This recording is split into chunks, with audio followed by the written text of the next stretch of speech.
vous étiez au boulot aujourd'hui, vous confirmez Ouais, c'est vrai que souvent, moi j'avais du mal à gérer les jours de repos, j'ai besoin d'un peu de fatigue et au final, avec mon entraîneur, on a vraiment bien géré hier.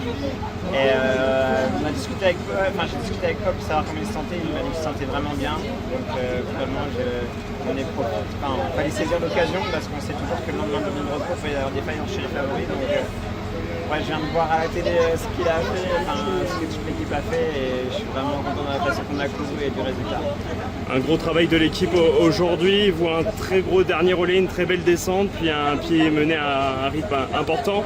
Paul fait 3, la journée est plutôt réussie pour la Décathlon.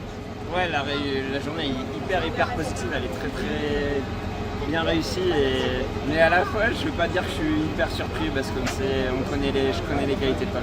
Ça vous a surpris ou pas quand vous avez pris la tête, vous avez durci, on vous a vu prendre un petit peu de l'avance et c'est pas venu tout de suite, la UE vous a pas suivi, vous avez durci mais c'était pas comme vous souhaitez en santé. Ouais, c'est vrai que j'aurais bien voulu que UE prenne ma roue quand je durcissais et je pense qu'eux ils avaient communiqué entre eux pour peut-être sûrement que Del Toro se sentait pas assez bien, Yates aussi et vu que j'étais le dernier équipier, je voulais vraiment mettre tout le monde un peu, créer vraiment, rajouter de la fatigue dans tous les favoris parce que Paul m'avait dit qu'il se sentait bien, donc voilà. Et en tout cas, le résultat est là, tout est positif. Globalement, les jambes vont bien après cette journée de repos, que ce soit pour vous, que ce soit pour Paul. Ouais, c'est ça, c'est hyper encourageant. Il y a 2 journées tranquilles. On s'entend, il y a 2 journées qui devraient être pour le sprint demain et après-demain. Tous les voyants sont ouverts et voilà.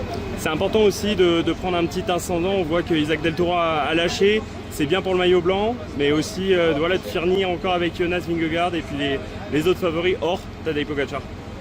Ouais, c'est vrai que là, j'ai vu quelques images où dans le dernier col, le col qui était à 3 km de l'arrivée, où tout le monde faisait la grimace, de voir Paul, quand tu vois Jonas qui fait la grimace, c'est satisfaisant.